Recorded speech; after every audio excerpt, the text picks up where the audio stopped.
everyone! Welcome to our YouTube channel Research Ready and Student Matters Hub by Doc Lin. Our lesson video is all about emphasizing the importance of employees in an organization. When I said emphasizing employees, the importance or employees' importance in the organization, what I mean is that we treat employee as the most important assets of our organization. But we should have a reason behind all of this. But let me first just discuss sino ba ang mga empleyado ng isang organization at paano ba siya nakakatulong sa growth ng isang organization. An employee in an organization is considered as the most important asset because they can contribute many things in the organization that cannot be done by the other resources in the organization, such materials, the money, the machines, and the methods. Men are considered as the most important because they contribute more in the development of an organization, whether it is public or private. Now, on this lesson video, what I wanted to emphasize is that gaano sila ka-importante at ano yung i-contribute nila sa isang organization. And I would like to summarize my discussion into 5 letters, and the acronym is value. So we have V, we have A, we have L, you have U, and then letter E. Let's find meaning on this acronym and how are we going to associate it to the individuals in the organization who contribute for its success. Let's start with the first letter, which is letter V. Let's say that letter V stands for value creation. Ang mga empleyado ang nagbibigay ng value sa isang organization. Ang isang materials or ang methods, even the money of the organization cannot work for itself. So ang nagbibigay ng value or ng importansya at ng halaga sa mga bagay na ito ay ang mga empleyado sa isang organization. They significantly create value for the products and services that they are giving to the organization. So they create or they give their skills, their expertise, and they even share their innovative ideas. So without all of this, there will be no value creation in the organization. And people also in the organization are considered as non-imitable.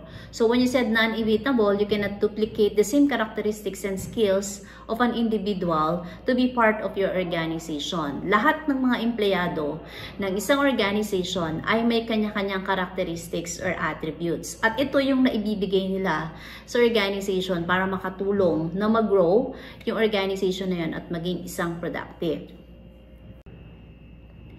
Letter A stands for adaptability.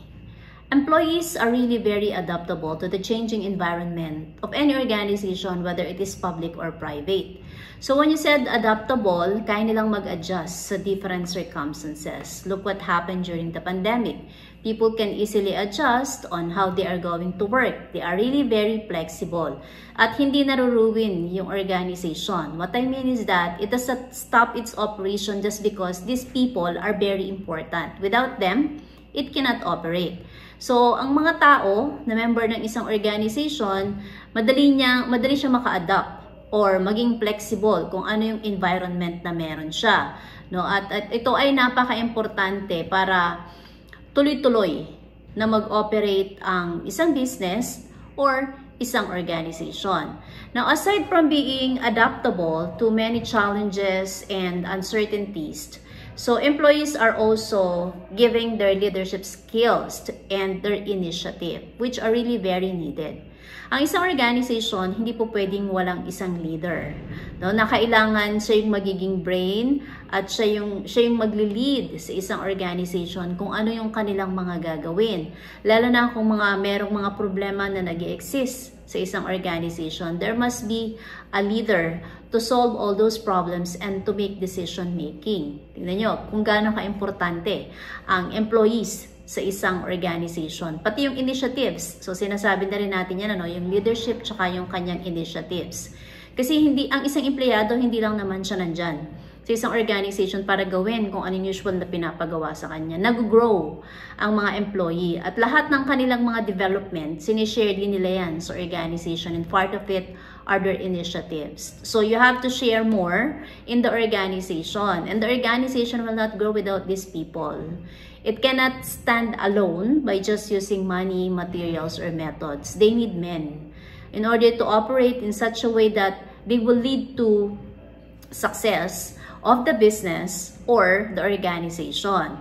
So aside from the value creation, aside from adaptability, aside from leadership and strategies, we can always also say that people are understanding and they are also expert on their own fields.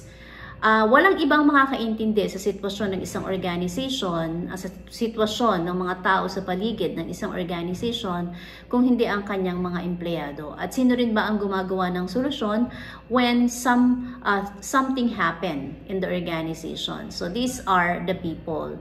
When an organization or a business encounter a problem, the first person na nakakaintindi sa kanyang sitwasyon ay ang kanyang mga empleyado. Sila din yung nagbibigay ng kanilang expertise. What I mean is that pag sinabi nating expertise, yung kanilang tacit tsaka explicit knowledge na sinishare nila sa kanilang organization na nagagamit para maging competitive at makasabay yung isang organization kung ano man yung nangyayari sa kanyang environment. So, hindi siya nahuhuli. At lahat naman ng mga meron sa isang organization, tao pa rin naman ang kailangan. So, machine cannot run without human being or without the employees who will run it, as well as the initiatives who will provide that. Those are provided by employees. Lastly, employees are engaged and loyal. So, this cannot be provided by the other resources of an organization. Their engagement paves way for the success of the organization. But when we talk about engagement, you have also to build it to your employees. Para maging engaged sila at loyal, if you are a leader of an organization, you have to know how to motivate them so that they can give their full potentials and mai-contribute nila sa isang organization. So that's how we value the people in the organization. So unang-una, pag kayo ay nasa field ng human resource management or kayo ay magiging isang leader ng isang organization, wala nang pinaka-importante na nasa loob ng isang organization kung hindi ang kanyang mga empleyado. Lahat ng ito ay magagawa ng isang employee with proper motivation, guidance, and direction. On the part of the organization, of course, you have to motivate your employees so that they can serve the organization also in a way na magiging mutual yung kanilang relationship. The employees serve their purpose while they are in the organization. The organizations also serve its purpose in order to maintain its employee. So always remember, again, as I have mentioned, employees are considered as the most important assets of an organization. So that's all about our lesson video emphasizing the importance of employees in the organization. I hope that you learned something from it. So please like, share, and subscribe so that you will be updated on the lesson videos that we are going to post in our YouTube channel. I would like to welcome those who are new in the YouTube channel that we have. I assure you, lahat ng mga videos na makikita nyo dito ay makakatulong sa inyo, hindi man sa ngayon, kung hindi in the future. Always remember, we unlock insights to empower your minds. Thanks for watching, everyone, and see you on our next lesson video. Bye-bye!